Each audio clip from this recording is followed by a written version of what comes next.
Capítulo 58 – O acidente na festa. Ao falar sobre a magnificência dos edifícios, o palácio do rei de Chambord seria colocado entre os 3 maiores entre os 250 reinos afiliados que o Império Zenith controlava. Todas as estruturas foram feitas coletando e montando enormes pedras brancas. Uma praça de pedra, extremamente espaçosa, estava bem na frente do palácio. Nos lados leste, oeste e norte da praça, haviam muitos pilares de pedra de 30 ou 40 metros de altura e 10 estátuas altas de todos os deuses. O majestoso palácio do rei estava atrás de todos esses pilares e estátuas. Os portões estavam no lado sul da praça, onde os cidadãos e soldados podiam entrar. A festa da celebração seria hospedada no quadrado de pedra ao ar livre. A multidão celebrando estava se reunindo na praça. 6 fogueiras enormes queimaram e iluminaram o céu escuro. Haviam 10 gigantescas torres de madeira, que os cidadãos e os soldados haviam criado, localizadas no meio da praça. Todas tinham 6 ou 7 metros de altura e os cadáveres de todos os soldados e cidadãos, que morreram na guerra, foram colocados nas camadas das torres. Os soldados da guarda do rei usavam armaduras claras, patrulhavam a praça e o palácio do rei com lanças nas mãos. Os cidadãos estavam vestidos com vestes brancas e estavam cantando e dançando. Alguns acrobatas estavam caindo de um lado para o outro no chão, enquanto mulheres lindas mantinham suas mãos juntas e dançavam ao redor da fogueira. As pessoas sustentavam ramos de árvores verdes, que representavam a vida e a esperança, e riam felizmente. A noite passava. Clip-clops fazendo barulho, o príncipe do Império Zenith, Tropinski, tinha chegado com seus guardas da cavalaria. Bast levou o príncipe e seus homens para os assentos VIP, sob as estátuas do deus no lado oeste da praça. Porque Zenith era seu império patrono, os cidadãos e os oficiais de Chambord deram as boas-vindas à chegada do príncipe. Muitas pétalas perfumadas e água limpa foram borrifadas neles. Tropinski apreciou bastante essas boas-vindas. Neste momento, Tropinski tinha, surpreendentemente, mostrado o estilo e a graça de um príncipe do império. Ele sorriu gentilmente e acenou continuamente para os cidadãos ao redor. No entanto, a cavalaria atrás do príncipe tinha atitudes desfavoráveis para com essas pessoas de classe baixa neste pequeno reino. Depois de verem os sorrisos e ouvirem os aplausos, eles mantiveram suas atitudes elevadas e arrogantes como se estivessem observando seus cachorros balançarem suas caudas para eles lisonjeiramente. Vendo que o príncipe Tropinski era o único que estava aqui para se juntar à festa, Bast ficou um pouco desapontado. A princesa mais velha, Tanasha, era a líder da legião e controlava tudo. Entretanto, ele não podia entender suas atitudes e muito menos suas intenções. Esta festa seria uma grande oportunidade para ele observá-la, mas ela não veio mesmo assim. Bast não negligenciou ninguém. Ele ordenou aos criados que observassem seus próprios costumes e cuidassem bem dos convidados. Depois de mais de 10 minutos, a multidão gradualmente se acalmou e cessou todos os aplausos e danças. A praça ficou em silêncio. Neste momento, 2 esquadrões de soldados, extravagantemente blindados, saíram do enorme palácio de pedra do lado norte da praça e formaram 2 linhas retas em ambos os lados do caminho. Então, sob a atenção de todos, o rei Alexander apareceu na escada alta, em frente ao palácio, segurando a mão de sua bela noiva Ângela. Fei estava vestido com um manto azul. O roupão vibrava ao vento e estava perfeitamente emoldurado por seu corpo esguio e musculoso. Ele também estava usando uma coroa em forma de folha dourada. Seus cabelos pretos enegrecidos, olhos cristalinos, figura robusta, temperamento incomparável, que ele adquirira ao longo de suas frias matanças, e sua afinidade natural, criaram uma combinação perfeita. Olhando de longe, ele era como um deus que estava no alto do céu e representava vividamente o monarca do reino. Ao lado dele, a bela Ângela estava no vestido de cor azul. Um fino cinto de ouro pendia ao redor de sua cintura. Sua pele era mais fina e mais branca do que a neve nas montanhas mais altas. Ela estava usando uma coroa que era feita de vários tipos de flores. Com o vento revirando seus cabelos, ela parecia uma deusa que tinha desembarcado no mundo mortal pura e poderosa. As pessoas não poderiam olhar para ela diretamente, nem poderiam encontrar qualquer falha nela. Ambos sorriram quando apareceram nos degraus mais altos do palácio e afastaram os holofotes da praça imediatamente. Até mesmo as estrelas, que pareciam cristais embutidos no céu escuro, de repente perderam seu brilho. Todos os cidadãos e soldados de Chambord se ajoelharam e aplaudiram. Viva o rei Alexander! Muitas pessoas tinham descoberto, pela primeira vez, que seu rei era tão extraordinário e poderoso. Neste momento, ninguém poderia ligar a imagem deste rei perfeito, atualmente na frente deles, com o retardado e mudo Alexander. Eles humildemente se ajoelharam na praça e aplaudiram com suas vidas e almas. O príncipe Tropinsky, que estava sentando-se nos assentos VIP no lado oeste da praça, não podia deixar de se levantar. Durante o dia, ele era muito desdenhoso sobre os rumores sobre o rei. Ele só estava aqui para participar da festa porque queria criar problemas e provocar o rei.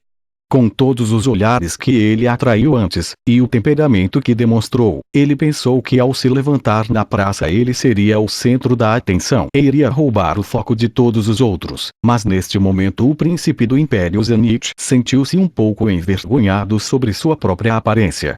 Vendo o casal na frente do palácio, que parecia um conjunto feito no céu, ele surpreendentemente percebeu que seu desdém e insatisfação em relação a este reino, este castelo e este rei estavam desaparecendo rapidamente.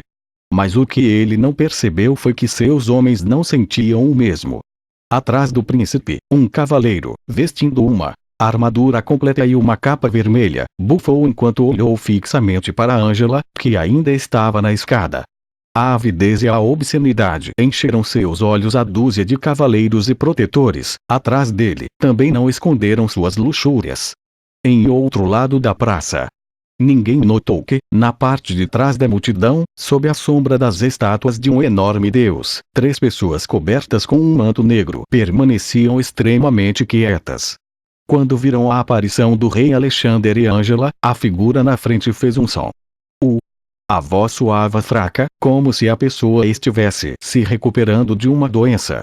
A pessoa demonstrava surpresa e essa reação fez as outras 2 pessoas, logo atrás, olharem um para o outro em espanto. Eles nunca antes tinham visto essa reação da pessoa na frente deles. Depois que o rei e a futura rainha chegaram, o carnaval na praça havia parado gradualmente. A atmosfera tornou-se formal e solene. A multidão voluntariamente abriu caminho enquanto Fei e Angela desceram lentamente das escadas e se aproximaram das 10 torres de madeira. A atmosfera estava se tornando mais solene. As guerras nunca terminavam no continente Azeroth e muitos soldados morriam todos os dias no campo de batalha, a cada hora e a cada segundo. Enterrar todos esses cadáveres de soldados era uma operação enorme e indemorada, além de ocupar um monte de terra. Para impedir que essa situação surgisse, o costume de cremação de soldados mortos foi formado há muito tempo. Não importa se era o rei, os nobres, os cidadãos ou até mesmo os escravos, se eles morressem em batalha, eles seriam colocados em uma dessas torres de madeira e seriam cremados. O povo de Azeroth acreditava que as almas dos guerreiros seriam redimidas e permaneceriam com o deus da guerra no Império dos Deuses.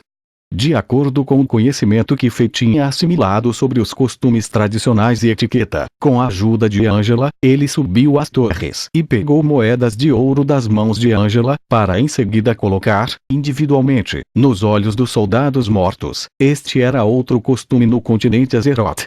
As pessoas acreditavam que colocar moedas de ouro nos olhos dos soldados mortos iriam ajudá-los a reabrir os olhos no fogo ardente e encontrar o caminho correto para o Império dos Deuses. Foi um processo complicado e longo. Chambord tinha perdido 131 soldados corajosos nesta guerra defensiva.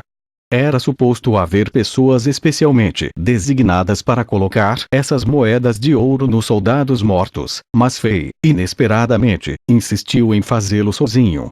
De acordo com o costume, somente nobres ou heróis, que contribuíram grandemente para o reino, tiveram a honra de ter moedas de ouro colocadas em seus olhos pelo próprio rei. A ação de Fei concedeu honra sem precedentes a esses soldados comuns. Obviamente, era sua intenção ganhar o seu povo. Estava quieto na praça. Ninguém disse uma palavra. O vento parecia parar também. Apenas algumas mulheres, vestidas com vestes pretas, que eram iguais aos sacerdotes do templo, cantaram uma antiga canção na escada, em frente ao palácio. A música não tinha letras, mas ainda estava espalhada pelo continente e era uma canção para dizer adeus aos entes queridos. Fei cobriu pacientemente os olhos de cada soldado morto com moedas de ouro, sob a atenção de todos, e, em seguida, acendeu as ervas em que estavam os corpos. O fogo rapidamente devorou os corpos dos mortos. Nesse momento, famílias que perderam seus entes queridos quebraram o silêncio gritando alto. Todo o processo levou cerca de 1 hora. Depois que o fogo transformou os cadáveres e as 10 torres de madeira em cinzas, a atmosfera na praça finalmente relaxou. O choro cessou gradualmente e os médicos recolheram, cuidadosamente, as cinzas e as colocaram no enorme caixão preto. Depois de 12 dias, este caixão seria levado para a montanha mais alta, a leste de Chambord, e seria enterrado lá. Dessa forma, as almas dos guerreiros seriam as primeiras a ver o belo nascer do sol. Esse era um costume de Chambord. Depois de tudo isso, a praça voltou à sua atmosfera alegre e animada anterior. As pessoas começaram a cantar e dançar para comemorarem vitória na guerra. A atmosfera animada tornou-se ainda mais aquecida sob a fogueira ardente. Independentemente da idade, sexo e classe social, as pessoas mantinham suas mãos juntas e dançavam. Mesmo os soldados, que estavam patrulhando, foram arrastados para a multidão, bem como Fei e Angela. Na celebração, todos eram iguais. O príncipe Tropinski e seus guardas também foram convidados. Algumas mulheres riam enquanto carregavam pratos cheios de frutas e churrasco para as multidões. O príncipe Tropinski foi influenciado pela atmosfera feliz. Neste momento, ele colocou a sua arrogância e frieza de lado e voltou a ser um garoto que tinha 17 anos de idade. Ele deu as mãos com outros meninos e meninas, formando um grande círculo e dançando em torno de uma fogueira. Ele era como um pássaro que tinha acabado de sair de sua gaiola, livre e encantado. Mas o que Tropinski e os outros não notaram foi que seus guardas, e aquele cavaleiro de capa vermelha, riram e abriram caminho, empurrando até centro da praça. Todos tinham um sorriso malicioso no rosto e seus olhos brilhavam em contraste com a fisionomia mal-humorada. A direção em que iam, se exprimindo no meio da praça, era onde a deusa pura Angela e a loira Emma, junto com suas amigas, estavam dançando alegremente. A menina sorria docemente.